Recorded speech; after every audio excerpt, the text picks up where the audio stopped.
There is one more thing that should be said about this hijab issue. A lot of times, sisters get the feeling that this is a restriction on women, and how come men don't have the same thing, and it becomes like a equal rights type thing, a women's lib type issue. And that's how it's framed. That's not fair to the deen also. First of all, if we believe this is the religion of truth, then we believe that Allah created man and woman. And He knows man better than man knows himself, and He knows woman better than woman knows herself. And He knows exactly what man needs, and He knows exactly what woman needs. Let me give you a small example. So parents, they see their kids having an argument. They take both kids and they give them a solution. You do this and you do that. And one of them says, oh, it's not fair, you always side with that one. The matter of fact is, maybe the parent does fear one over the other and prefer one over the other. Because that's a human being, in the end it's a parent. Or maybe the parent knows better. In the case of Allah solving our disputes, there's a woman saying Allah has more restrictions on women than He has on men.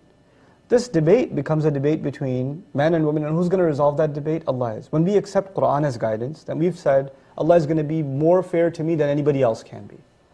And as an extension, I want to share with you a beautiful ayah, Surah An-Nisa. This is the surah of women. Allah says, وَلَا تَتَمَنَّوْا مَا فَضَّلَ اللَّهُ بِهِ بَعْضُكُمْ عَلَى بَعْضٍ. I'll translate it in English. Don't wish for what Allah Himself gave preference in terms of some over the other. Allah gave someone some blessings, some powers, some rights, some restrictions, and He gave you different rights, different responsibilities, different restrictions. Don't vie for the other and say, how come I can't have what he has? And he shouldn't say, how come I have what she has? Allah says, لِلْرِجَالِ نَصِيبٌ مِمَّا اكْتَسَبُوا. Same ayah. He says, for men, they will only have what they get to earn in good deeds.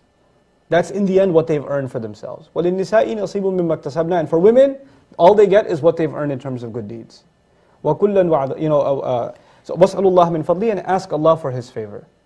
Don't vie for one another's things. This is not a competition between man and woman. This is a competition on who does more good deeds. Allah changes our mentality about this subject, So this is really a thinking, an intellectual transformation that a person has to go through. And until they go through that, they're not going to see the point in any of Allah's instructions. Whichever they don't want to follow, they can easily say it's outdated, it's not for our times, it's not fair. They can come up with a list of complaints.